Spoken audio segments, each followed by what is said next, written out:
जी, class से example से continue करते हैं।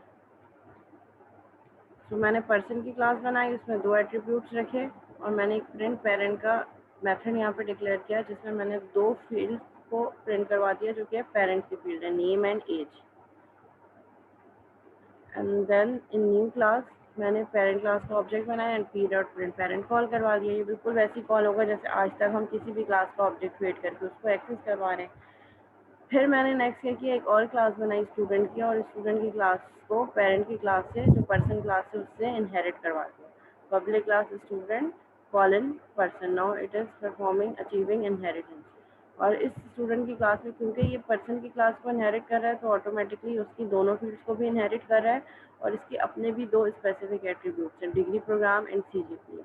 और मैंने मेथड डिक्लेयर कर दिया पब्लिक वॉइड प्रिंट ऑल, और इस प्रिंट ऑल के थ्रू मैंने ये चारों फील्ड्स को प्रिंट करवा दिया। अच्छा, हम यहाँ पे ये भी कर सकते हैं,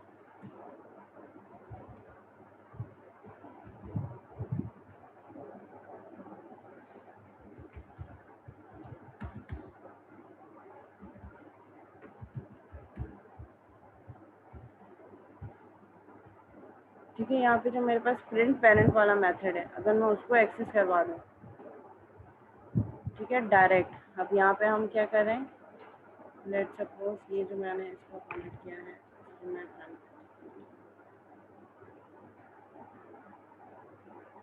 ठीक है। तो वो जो 2 स्टेटमेंट थी स्टूडेंट की क्लास में, उन 2 स्टेटमेंट्स को रिमूव करवा के प्रिंट ऑल के मेथड के अंदर मैंने क्या किया, प्रिंट करवा दिया कौन सा मेथड, जो कि मेरे पास पेरेंट वाला मेथड है। ठीक है, हमने यही पढ़ा था ना कि इनहेरिटेंस में चाइल्ड क्लास पेरेंट क्लास के फील्ड्स को भी एक्सेस कर सकती है और मेथड्स को भी। तो मैंने यहाँ पे स्टूडेंट की क्लास, हमने जो चाइल्ड क्लास बनाई है, वो दोनों फील्ड्स को भी एक्सेस कर रही है, नेम और एज, और इसी तरह प्रिंट पेरेंट जो कि एक मेथड है उसको भी एक्सेस कर रही है।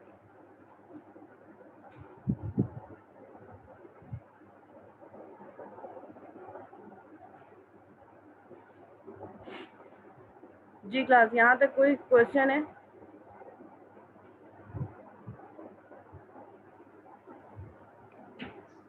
एग्जैक्टली अगर आपने स्टूडेंट का ऑब्जेक्ट बनाना है, लेकिन बट इफ कि अगर वो कोई आपने ऑब्जेक्ट बनाना है जो सिर्फ पर्सन है, जो स्टूडेंट की क्लास से बिलोंग नहीं कर रहा, जो स्टूडेंट नहीं है, तो फिर उसके लिए तो आप स्टूडेंट का ऑब्जेक्ट नहीं बनाओगे ना, उसके लिए फिर आप सिर्फ पर्सन का ऑब्जेक्ट बनाओगे। उसके लिए क्या होगा कि पर्सन के तमाम एट्रीब्यूट, वो जो ऑब्जेक्ट आप पर्सन की क्लास के लिए बना रहे हैं, वो एक्सेसिबल होगा।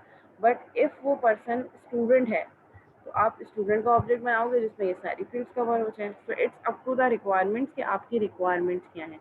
अगर आपने सिर्फ पर्सन को क्लासीफाई करना है, तो वो सिर्फ पर्सन की क्लास का ऑब्जेक्ट बनेगा।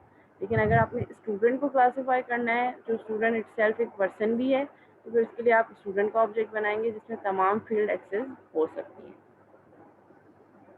अच्छा, अब एक काम ये करते हैं, एक चीज़ जो मैं आपको कंस्ट्रक्टर की बात बता रही थी, हम कंस्ट्रक्टर भी स्टार्ट करते हैं। कंस्ट्रक्टर हम कैसे स्टार्ट करते हैं, पेरेंट क्लास से। Suppose I have a class name person,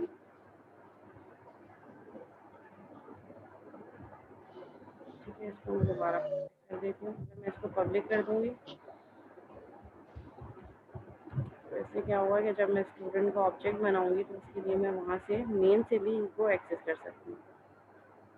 ठीक है, लेट सपोज मैंने वी आर अज्यूमिंग कि हम पर्सन का ऑब्जेक्ट नहीं बना रहे, हमने स्टूडेंट का ऑब्जेक्ट बनाया, student S1 is equal to new student S1 dot करने पे देखें, अब ये मुझे नेम एज दोनों चीज़ें दे रहे हैं। एक्सेसिबल तो पहले भी थी, लेकिन प्रोटेक्टेड थी। तो प्रोटेक्टेड का क्या मतलब है कि जिस क्लास के अंदर डिफाइन की, पर्सन की क्लास में डिफाइन की, वहाँ एक्सेसिबल है, और जो क्लास इनहेरिट कर रही है पर्सन को, जो कि स्टूडेंट है, वहाँ एक्सेसिबल होगा, क्योंकि प्रोटेक्टेड है। प्रोटेक्टेड की ये फंक्शनलिटी, और जब मैं उसको another then in 2 classes, parent और चाइल्ड के अलावा एक्सेस करना चाह रही थी, जबकि प्रोटेक्टेड था, तो ये एक्सेस नहीं हो पा रहा। अब जब मैंने इसको पब्लिक किया, पब्लिक करने के बाद जब मैं S1 डॉट कर रही हूँ, इस पर ये मुझे age, CGPA, degree, program name सब चीज़ें दिखा रहा है। तो हम ऐसा भी कर सकते हैं कि हम यहाँ से जाके अपनी मर्जी का नेम सेट कर दें कि S1 जो स्टूडेंट 1 है, उसका नेम है लेट सपोज अली, ठीक है, एंड S1 डॉट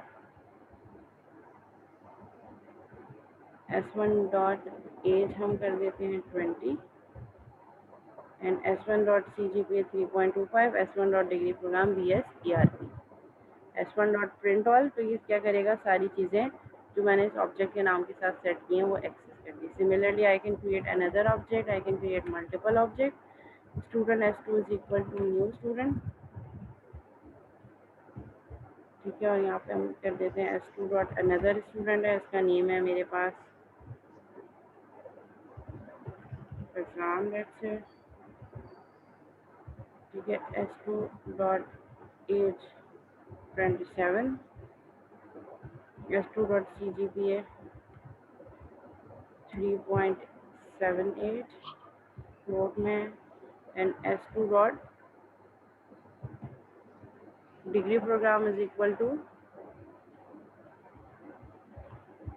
BSCS, ठीक है। और हम कॉल करवा देते हैं S2 dot print all method, ठीक है। तो हम मैम तूबा को इन कर लें, वेटिंग में वो। टाइम पे आया करें ना आप लोग इतने। मिस वो बोल रही है डिस्कनेक्ट हो गया था मेरा, मैं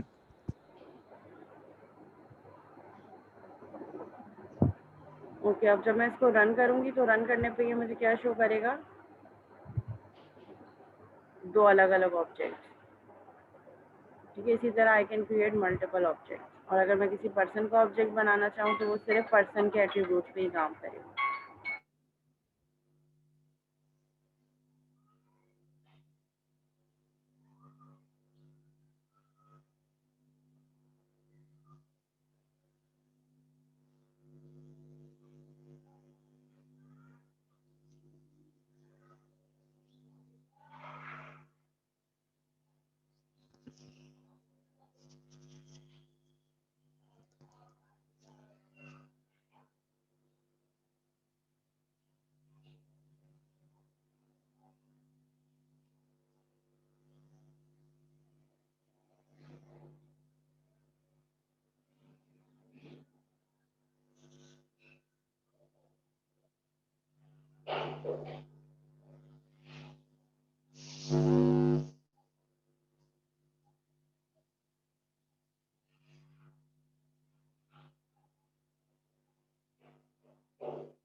जी क्लास, यहाँ तक कोई क्यूरी है? तो यहाँ पे मैंने सिंपल एक पर्सन की क्लास बनाई है जिसमें दो फील्ड्स और एक मेथड है। इसी तरह मैंने उस पर्सन की क्लास को इनहेरिट करवा दिया स्टूडेंट की क्लास से, और स्टूडेंट की क्लास में दो स्पेसिफिक एट्रीब्यूट इसके अपने हैं और दो वो हैं जो ये पर्सन की क्लास से इनहेरिट कर रहे हैं। और इसमें एक अपना प्रिंट ऑल का मेथड है जो कि प्रिंट पेरेंट के वाले मेथड को कॉल कर रहा है। इस तरीके से देखें, आज से पहले हमने मेथड कभी कॉल नहीं किया। अदर मेथड को हमने क्लास के नाम के साथ एक्सेस किया है अगर वो स्टैटिक मेथड है, और अगर नॉन स्टैटिक मेथड है तो हमेशा ऑब्जेक्ट के नाम के साथ एक्सेस किया है। लेकिन क्योंकि इनहेरिटेंस हो रही है और इनहेरिटेंस में हम ये कह रहे हैं कि पेरेंट के तमाम एट्रीब्यूट्स अदर वो फील्ड्स हों या मेथड्स हों वो एक्सेसिबल हो सकते हैं चाइल्ड में। तो ये जो प्रिंट पेरेंट का मेथड है जिसको मैंने पब्लिक रखा है, ये print parent is accessible in child class as well, जिसमें मैंने डायरेक्ट प्रिंट पेरेंट को एक्सेस कर लिया। अब होगा क्या कि जब मैं स्टूडेंट का ऑब्जेक्ट बनाऊंगी और स्टूडेंट के ऑब्जेक्ट के साथ प्रिंट ऑल का मेथड कॉल करूंगी तो ये क्या करेगा, सबसे पहले प्रिंट पेरेंट को एक्सेस करेगा। जिस तरह S1 डॉट नेम और एज हो रहा है, इसी तरह S1 अगर हम चाहें प्रिंट ऑल तो मैं प्रिंट ऑल भी प्रिंट करवा सकती हूँ जो कि पेरेंट क्लास का मेथड है। तो हम उसको डायरेक्ट भी ऑब्जेक्ट के नाम के साथ एक्सेस करवा सकते हैं। देखिए एस डॉट प्रिंट ऑल जो कि स्टूडेंट की क्लास का अपना स्पेसिफिक मेथड है, and S dot print parent भी आ रहा है, और ये प्रिंट पेरेंट क्या है, जो पेरेंट क्लास का मेथड है। तो ये यहाँ पे सिर्फ नेम और एज देगा।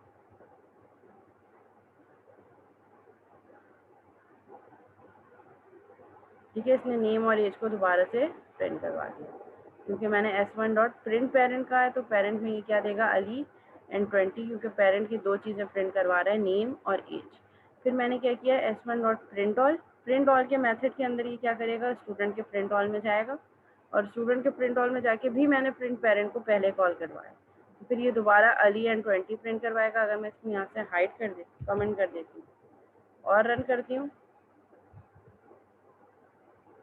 एक दफ़ा पेरेंट वाला कॉल हुआ और दूसरी दफ़ा प्रिंट ऑल प्रिंट हुआ, जिसमें सिर्फ डिग्री प्रोग्राम और CGPA आ रहा है। तो आप कोई भी मॉडिफिकेशन करना चाहें, you can do with it. Override भी पढ़ेंगे अभी। यहाँ तक क्लियर है? यहाँ तक कोई क्यूरी तो नहीं है? किसी को कोई कंफ्यूजन है, कोई सवाल है तो पूछ लें आप।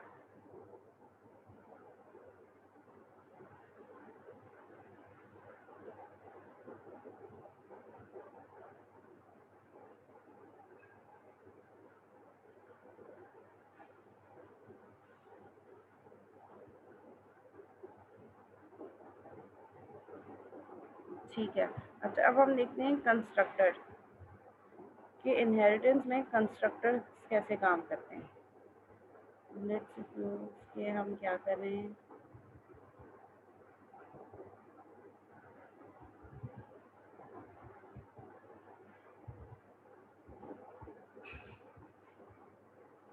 मैंने फॉर द टाइम भी सबको कमेंट कर दिया।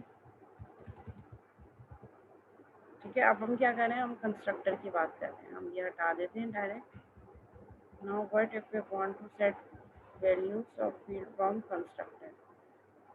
ठीक है, मैंने यहाँ पे क्या किया,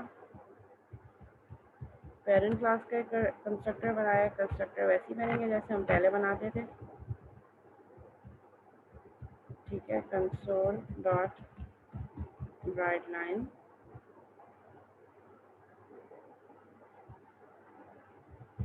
ठीक है। आप चाहें तो वैल्यूज़ भी सेट करवा सकते हैं। मैं सिर्फ एक स्टेटमेंट दे रही हूँ ताकि जब हम ऑब्जेक्ट बनाएं तो हमें पता चले कि कौन सा कंस्ट्रक्टर पहले कॉल हो रहा है। तो हम कर देते हैं पेरेंट कंस्ट्रक्टर,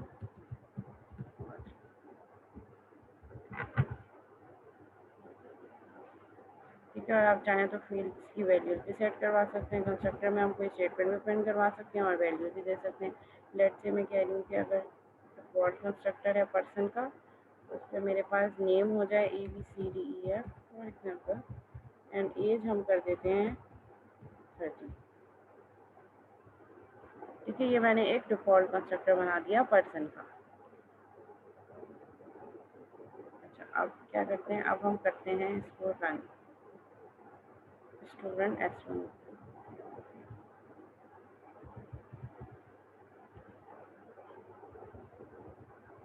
और अनकमेंट कर देते हैं। एक चीज़ याद रखिएगा कि जब भी हम स्टूडेंट का ऑब्जेक्ट बनाएंगे तो ऑटोमेटिकली वो क्या करेगा, सबसे पहले जब स्टूडेंट का ऑब्जेक्ट बनाएंगे तो स्टूडेंट का डिफ़ॉल्ट कंस्ट्रक्टर कॉल होगा। वो पहले वाला फिनोमिना कि जब भी हम कोई डिफ़ॉल्ट कंस्ट्रक्टर नहीं बनाते, ऑटोमेटिकली जब हम ऑब्जेक्ट बना रहे होते हैं तो हमारा कंपाइलर क्या करता है, इस वाली स्टेटमेंट को देखकर ऑटोमेटिकली एक डिफ़ॉल्ट कंस्ट्रक्टर क्रिएट कर लेता है। यहाँ भी ऐसे ही होगा।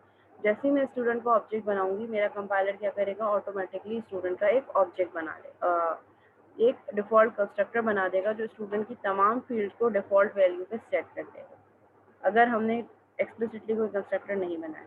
और अगर हम इनहेरिटेंस की बात कर रहे हैं तो इनहेरिटेंस जब भी होगी, जब भी मैं चाइल्ड का ऑब्जेक्ट बनाऊंगी, क्योंकि student is a child class और मैं स्टूडेंट का ऑब्जेक्ट बना रही हूँ, तो ये स्टूडेंट की क्लास से क्या करेगा, स्टूडेंट का कंस्ट्रक्टर कॉल करेगा और स्टूडेंट के कंस्ट्रक्टर की फंक्शनैलिटी कॉल करने से पहले ये क्या करेगा, ऑटोमेटिकली मेरा कंपाइलर जो पेरेंट क्लास है उसका डिफ़ॉल्ट कंस्ट्रक्टर कॉल करेगा। इसको मैं रन, ये देखिए सबसे पहले क्या चीज़ प्रिंट हुई, पेरेंट कंस्ट्रक्टर कॉल्ड। इस चीज़ को और प्रॉपर्ली एक्सप्लेन करने के लिए मैं एक और काम करती हूँ कि स्टूडेंट की क्लास में भी मैं एक कंस्ट्रक्टर बना देती हूँ। ठीक है, मैंने स्टूडेंट की क्लास में भी एक कंस्ट्रक्टर बना दिया, पब्लिक स्टूडेंट। जैसे हम पेरेंट का कंस्ट्रक्टर बनाया था इसी तरह हम स्टूडेंट का भी बना रहे हैं। और कंसोल डॉट राइट लाइन यहाँ प्रिंट करवा देते हैं चाइल्ड कंस्ट्रक्टर। ठीक है, और यहाँ पे मैं डिग्री प्रोग्राम यहाँ पे भी सेट कर देते हैं कि अब बाय डिफ़ॉल्ट डिग्री प्रोग्राम हम BSCS रख लेते हैं और हम CGPA रख लेते हैं 3.0 f। ठीक है, अब हम इसको रन करते हैं।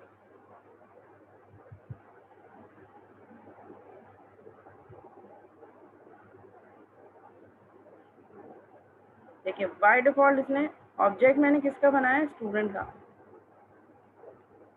Student s1 is equal to new student is the first statement in main method. तो सबसे पहले ये स्टूडेंट का क्या, जैसे ही ऑब्जेक्ट बना है कि कहाँ चला जाएगा, ये वाली स्टेटमेंट मुझे कहाँ ले जाएगी, स्टूडेंट के कंस्ट्रक्टर में। ये स्टूडेंट के कंस्ट्रक्टर में जाएगा और स्टूडेंट के कंस्ट्रक्टर की फंक्शनैलिटी कॉल करने से पहले ये कहाँ जाएगा, देखेगा कि इनहेरिटेंस तो नहीं हो रही। अगर इनहेरिटेंस हो रही है तो ये देखेगा कि स्टूडेंट की पेरेंट क्लास कौन सी है। तो ये सबसे पहले कहाँ जाएगा, ये स्टूडेंट के पेरेंट है पर्सन, और ये इस पर्सन को कंस्ट्रक्टर को कॉल करेगा। और सबसे पहले क्या प्रिंट हो जाएगा, पेरेंट कंस्ट्रक्टर कॉल, नेम की वैल्यू ABCDEF, एज 30। उसके बाद फिर ये आएगा स्टूडेंट में दोबारा, और स्टूडेंट पे आके प्रिंट कर देगा चाइल्ड कंस्ट्रक्टर कॉल, और डिग्री प्रोग्राम और CGPA 3.0 f रखेगा। और फिर उसके बाद मैं क्या वापस जाएगा जहाँ से कॉल हुआ था मेन मेथड में, यहाँ आ जाएगा। इसके बाद मैंने क्या सब चीज़ें हटा देते हैं, हम सिर्फ और सिर्फ क्या कॉल करवाते हैं, क्योंकि अब ये वाली सारी फील्ड्स हमारे पास कंस्ट्रक्टर के थ्रू हम सेट करवा रहे हैं।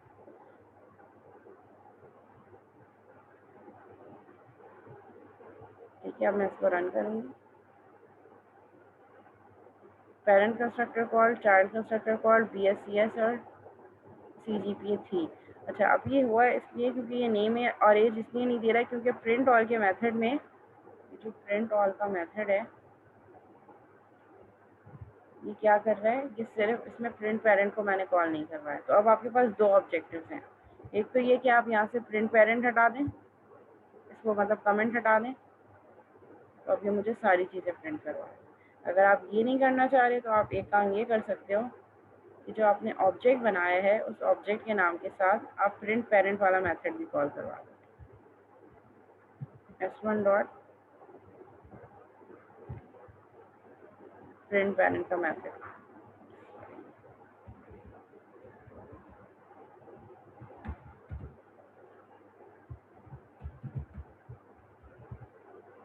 ठीक है, दोनों ही वे जो है वो बिल्कुल वैलिड है। लेकिन आप देखें कि ऑब्जेक्ट मैंने चाइल्ड का बनाया है, लेकिन फिर भी कंस्ट्रक्टर सबसे पहले वो पेरेंट का कॉल कर रहा है। ये चीज़ माइंड में रखना ज़रूरी है। तो ऑटोमेटिकली जब आप चाइल्ड का ऑब्जेक्ट बनाते हैं तो वो सबसे पहले पेरेंट वाले का डिफॉल्ट कंस्ट्रक्टर कॉल करता है और उसके बाद फिर उसी चेन में वापस आता है। मीन्स अगर हम मल्टी लेवल इनहेरिटेंस देखेंगे, हमारे पास मल्टी लेवल का मतलब ये हमारे पास सिंगल इनहेरिटेंस है, एक पेरेंट है और एक चाइल्ड है। मल्टी लेवल क्या होगा, parent child and then child का भी चाइल्ड, मतलब वो हो गई दादा बेटा और पोता, वो वाली कहानी, वो मल्टी लेवल। अभी सिर्फ क्या है, बाप बेटा फॉर एग्जाम्पल। ठीक है, parent and it's child. Multi level क्या होगी, पेरेंट चाइल्ड और फिर चाइल्ड का भी चाइल्ड, जिसमें ग्रैंड पेरेंट का भी आपके पास रिलेशनशिप आ जाएगा। अगर ये क्लियर है तो फिर मैं आगे बढ़ूँ। यहाँ तक अगर कोई क्यूरी है, कोई सवाल है किस तरीके से पेरेंट कंस्ट्रक्टर कॉल हो रहा है, ये ऑटोमेटिकली आपका कंपाइलर कर रहा है। जब भी आप चाइल्ड का ऑब्जेक्ट बनाएंगे ऑटोमेटिकली आपका कंपाइलर क्या करेगा, सबसे पहले पेरेंट क्लास वाले कंस्ट्रक्टर को कॉल करेगा और फिर उसके बाद चाइल्ड का कंस्ट्रक्टर कॉल होगा और उसके बाद फिर बाकी फंक्शनैलिटी। यहाँ तक कोई क्यूरी है, कोई सवाल है तो आप पूछ सकते हैं।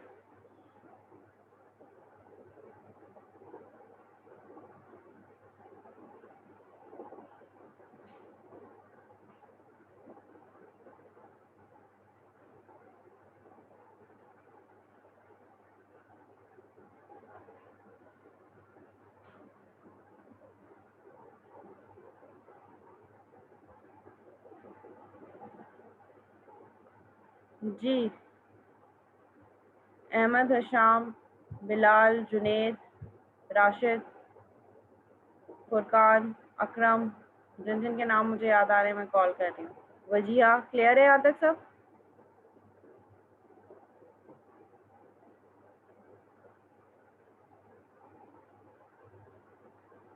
ठीक है, अब हम पैरामीटराइज कंस्ट्रक्टर देखते हैं।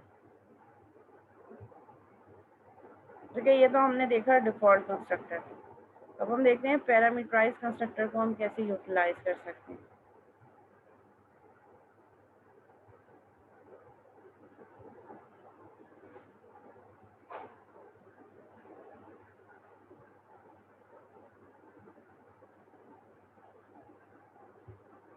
ठीक है, now suppose I am using parameterize constructor. ठीक है, पर्सन की क्लास में मैंने एक कंस्ट्रक्टर बनाया पब्लिक पर्सन, जो कि पैरामीटराइज कंस्ट्रक्टर है। उसको हम कर देते हैं string n and int a। ठीक है, नाम सेम रखना चाहें तो फिर दिस का कीवर्ड यूज होगा। दिस का कीवर्ड हम पढ़ चुके हैं ना क्लास। ठीक है, अब इसमें क्या होगा कि जो हमारे क्लास लेवल वेरिएबल्स हैं उनका नाम, जैसे यहाँ पे मेरे पास नेम, और जो हमारे पास पर्सन के कंस्ट्रक्टर में जो लोकल वेरिएबल्स हैं दे बोथ आर सेम। तो हमारा कंपाइलर कंफ्यूज हो जाएगा कि कौन सी वैल्यू कहाँ सेट करनी है, इसीलिए हम दिस का कीवर्ड यूज़ करते हैं। दिस का कीवर्ड यूज़ होता है इस क्लास के करंट इंस्टेंस। तो ये दिस डॉट नेम क्या बता रहे हैं कि हमारे पास क्लास लेवल वेरिएबल है। आगे कॉल मामू की।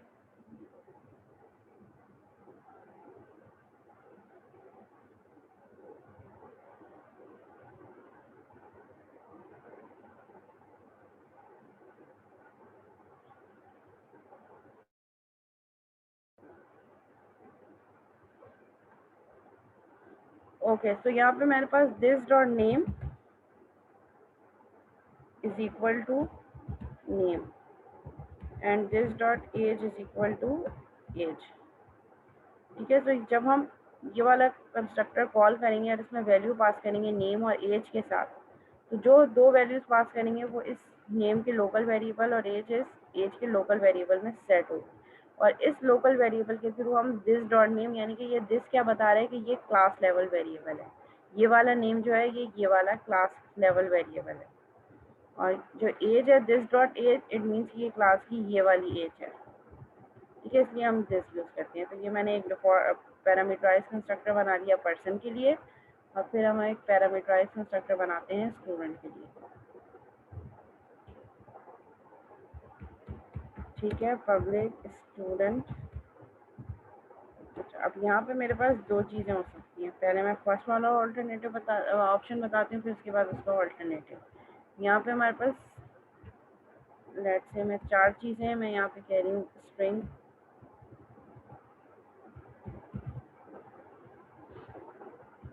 n, नेम हो गया, इंट आई हो गया,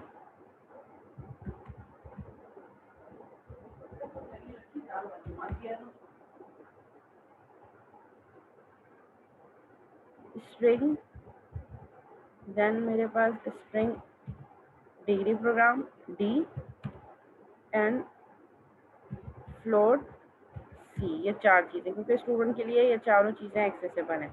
तो इसके लिए हम क्या करेंगे, इसके लिए हम name is equal to N, क्योंकि अब अलग अलग मैंने नाम रखे हैं इसलिए दिस की ज़रूरत नहीं है। अगर आप सेम नाम रखेंगे यहाँ पे नेम, तो फिर उसके लिए आप यहाँ पे स्पेसिफिकली दिस यूज़ करेंगे। ठीक है, क्योंकि अगर मैं name is equal to name करूँगी तो आइडेंटिफाई करना प्रॉब्लम हो जाएगी। जो क्लास लेवल वेरिएबल को आप डिटरमाइन करने के लिए दिस बताओगे। ठीक है, this dot name is equal to this, age is equal to I, and then मेरे पास degree program is equal to D, and then CGPA is equal to C. ठीक है, ये चारों चीज़ें मैंने यहाँ पे डिफाइन कर दी। ठीक है, अब क्या होगा कि जब मैं ऑब्जेक्ट क्रिएट कर रही हूँ मेन के थ्रू, तो अगर तो मैं स्टूडेंट वाला ऑब्जेक्ट कॉल करूँगी तो स्टूडेंट और पैरामीटराइज कंस्ट्रक्टर यूज़ करना चाह रही हूँ, तो इसके लिए मुझे उसी सीक्वेंस के अकॉर्डिंगली, जो मैंने वहाँ सीक्वेंस दी थी उसी के अकॉर्डिंगली मुझे नेम यहाँ पे चीज़ें देनी पड़ेंगी। लेट्स से मैं नेम दे रही हूँ बेटा। ठीक है, उसके बाद नेक्स्ट एट्रीब्यूट था एज, उसी सीक्वेंस में देने होंगे। फर्स्ट स्ट्रिंग था तो यहाँ से स्ट्रिंग पास होना चाहिए। सेकंड इंटीजर था तो उसके लिए मैंने इंटीजर दे दिया। Third one was degree program, degree program मैंने दे दिया BSIT फॉर एग्जाम्पल।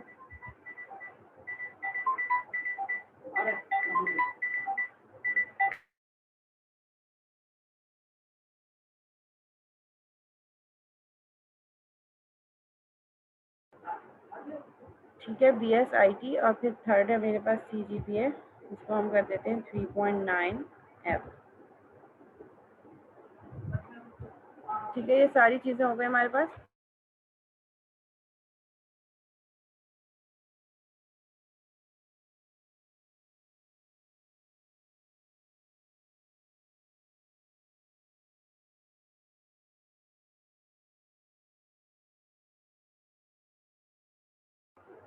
ठीक है, मैंने ये चारों चीज़ें यहाँ पे कॉल करवा दी, और फिर उसके बाद हम क्या करेंगे, यहाँ से कॉल कर देंगे S1 डॉट प्रिंट ऑल।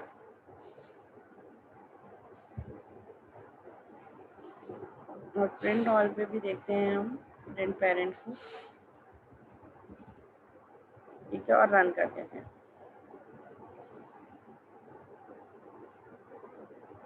हाँ, कहीं तो डेट हुई है, डॉट सी CGPA सी।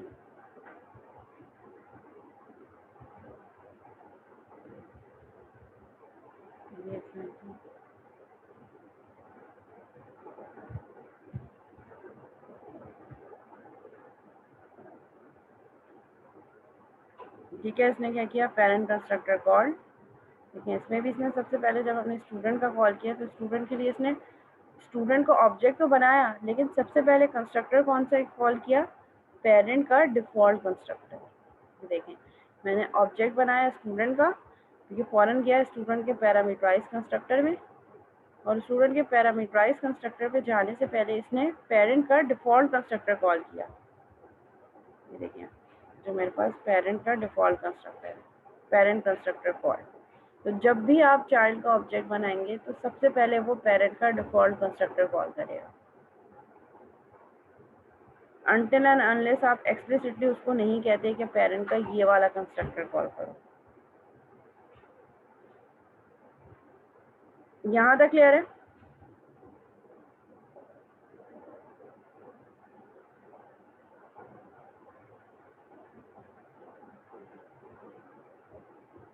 जी क्लास, यहाँ तक कोई क्यूरी है?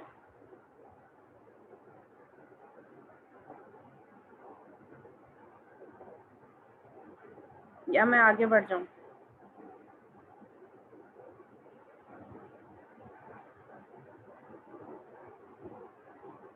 ओके जी।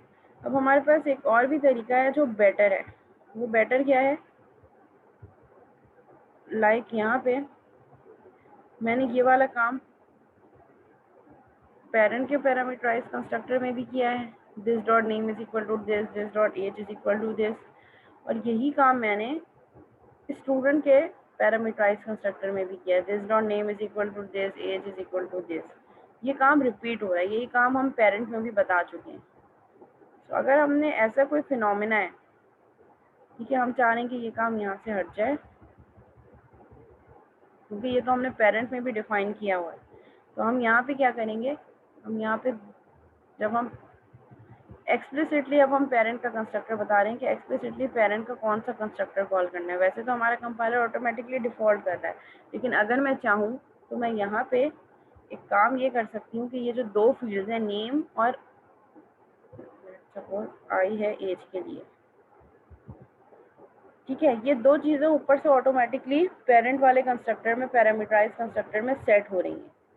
तो मैं वहाँ पे डिफ़ॉल्ट कंस्ट्रक्टर पेरेंट का कॉल करवाने के बजाय क्यों ना मैं पैरामीटराइज कंस्ट्रक्टर कॉल करवा लूँ जो नेम और एज को वहाँ पे ऑलरेडी सेट कर रहा है। तो यहाँ पे ये काम मुझे दोबारा करने की ज़रूरत नहीं होगी। तो मैं यहाँ पे क्या करूँगी आगे, अब मैं क्या कर रही हूँ, एक्सप्लिसिटली अपने कंपाइलर को बता रही हूँ कि पेरेंट का ये वाला पैरामीटराइज कंस्ट्रक्टर कॉल करो, और उसमें क्या पास कर दो, नेम एंड एज।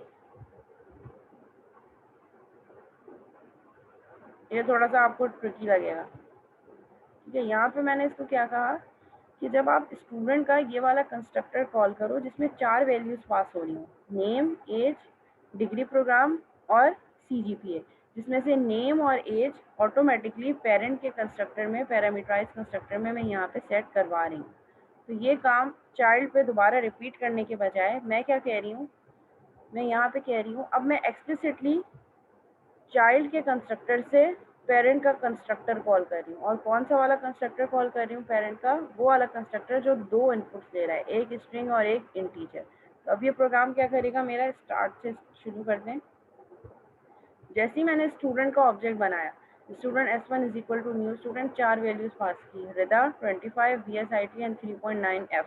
ये चारों वैल्यूज उठाएगा और कहाँ ले जाएगा? स्टूडेंट में। ठीक है, स्टूडेंट के कंस्ट्रक्टर में नेम रिदा कर देगा, एज 25 कर देगा, डी जो है वो VSIT कर देगा, और सी क्या कर देगा? 3.9। और उसके बाद मैंने क्या कहा? मैंने कहा कि डिफ़ॉल्ट कंस्ट्रक्टर कॉल करने से पहले, क्योंकि हमने इससे पहले भी देखा था कि हम चाइल्ड का भी ऑब्जेक्ट बनाए फिर भी वो ऑटोमेटिकली पेरेंट का डिफ़ॉल्ट कंस्ट्रक्टर कॉल करते हैं। मैंने एक्सप्लिसिटली यहाँ पे खुद से जाके बता दिया कि डिफ़ॉल्ट कंस्ट्रक्टर यूज़ करने के बजाय बेस का मतलब है पेरेंट क्लास। पेरेंट क्लास का वो वाला कंस्ट्रक्टर कॉल करो जो दो इनपुट ले रहा है, नेम और उसमें क्या पास कर दो? ये जो नेम यहाँ पे आया है जिसमें रिदा और एज 25, तो ये जो नेम और ए की वैल्यू है रिदा और 25, ये कहाँ पास कर दो? ये पेरेंट के पैरामीटराइज कंस्ट्रक्टर, वो वाला कंस्ट्रक्टर जो दो इनपुट ले रहा है, स्ट्रिंग और ए। तो ये नेम और ए कहाँ चला जाएगा? यहाँ पे। और इसके through this dot name this dot age सेट हो जाएगा। मतलब ये चीज़ हमें चाइल्ड में दोबारा रिपीट करने की ज़रूरत नहीं, क्योंकि ये ऑलरेडी मेरे पास पेरेंट में परफॉर्म हो रही है। तो मैंने एक्सप्लिसिटली चाइल्ड के कंस्ट्रक्टर से पेरेंट का पैरामीटराइज कंस्ट्रक्टर कॉल कर दिया, और वो दोनों वैल्यूज़ मैंने उसमें पास कर दी जो चाइल्ड कंस्ट्रक्टर में आ रही थी, नेम और ए। तो मैंने क्या किया? बेस का यही वाला कंस्ट्रक्टर कॉल करो जो कि दो इनपुट ले रहा है, नेम और ए। तो ये दो वैल्यूज यहाँ से कहाँ चला जाएगा? स्टूडेंट के कंस्ट्रक्टर से कहाँ चला जाएगा? पेरेंट के कंस्ट्रक्टर में। हाँ, अब यहाँ पे इसको और प्रॉपरली एक्सप्लेन करने के लिए मैं यहाँ पे एक और कंसोल डॉट राइटलाइन की स्टेटमेंट ले लेती हूँ, विच इज़ नॉट मैंडेटरी। मैं आपको सिर्फ एक्सप्लेन करने के लिए ये स्टेटमेंट यूज़ कर रही हूँ। ज़रूरी नहीं कि ये स्टेटमेंट हर दफ़ा यूज़ होंगी। ये सिर्फ आपको बताने के लिए कि जब भी हम कॉल कर रहे होते हैं कैसे कॉल होता है। Parent parameterize constructor call. इसी तरह हम स्टूडेंट चाइल्ड कंस्ट्रक्टर कॉल। अब फिर हम देखते हैं कि चाइल्ड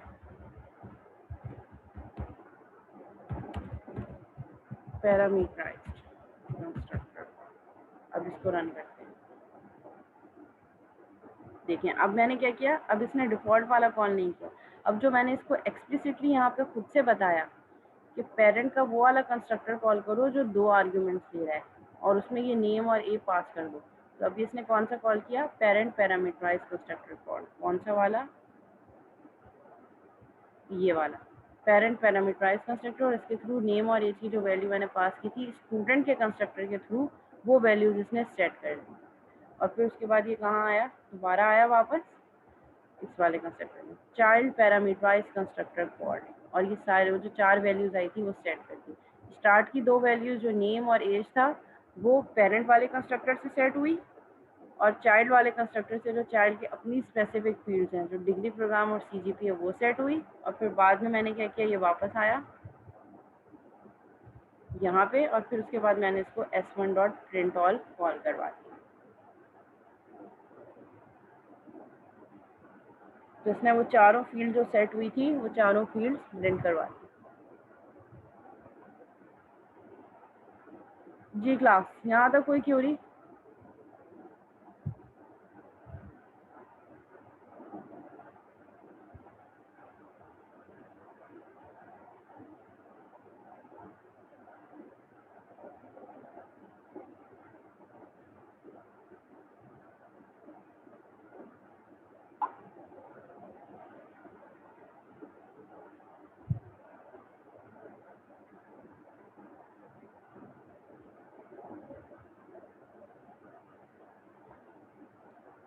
ठीक है, अगर आप एक्सप्लिसिटली नहीं बताएंगे तो ऑटोमेटिकली चाइल्ड के कंस्ट्रक्टर कॉल होने से पहले पेरेंट का डिफ़ॉल्ट कंस्ट्रक्टर आपका कंपाइलर कॉल करेगा हमेशा। और अगर आप एक्सप्लिसिटली बताना चाह रहे हैं तो एक्सप्लिसिटली के लिए फिर आपको जिस तरह मैंने यहाँ पे किया कि बेस का वो वाला कंस्ट्रक्टर कॉल करो, तो आप उसको कॉल मैंने यहाँ पे मेन से एक ही कंस्ट्रक्टर करवाया स्टूडेंट का। जब मैं स्टूडेंट का ऑब्जेक्ट बना रही हूँ तो ये कहाँ जाएगा? स्टूडेंट वाले कंस्ट्रक्टर में, और देखेगा कि स्टूडेंट की क्लास इनहेरिट कर रही है पेरेंट के क्लास को, तो फिर ये क्या करेगा, जब मैंने एक्सप्लिसिटली बताया तो फिर ये पेरेंट वाला कंस्ट्रक्टर कॉल करेगा, वो वाला कंस्ट्रक्टर जो मैं यहाँ पे एक्सप्लिसिटली कॉल करवा रही हूँ बेस के नाम के साथ।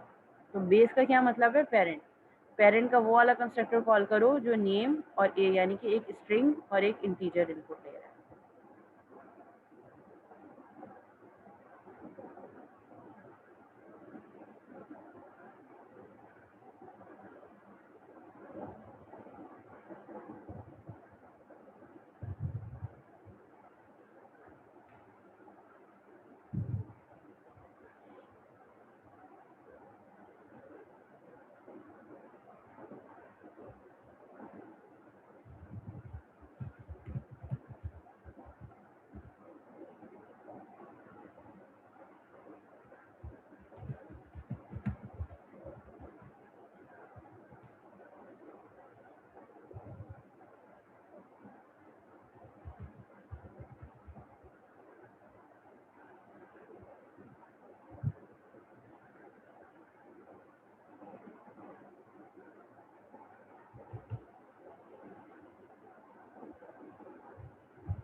ओके क्लास, अपनी अटेंडेंस सेंड करते हैं मुझे चैट पे।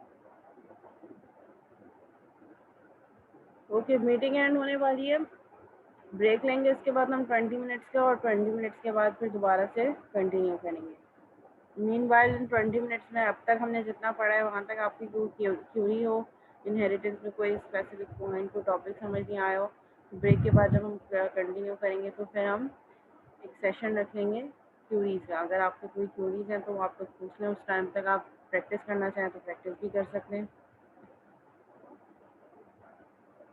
अटेंडेंस सबकी मार्क हो गई?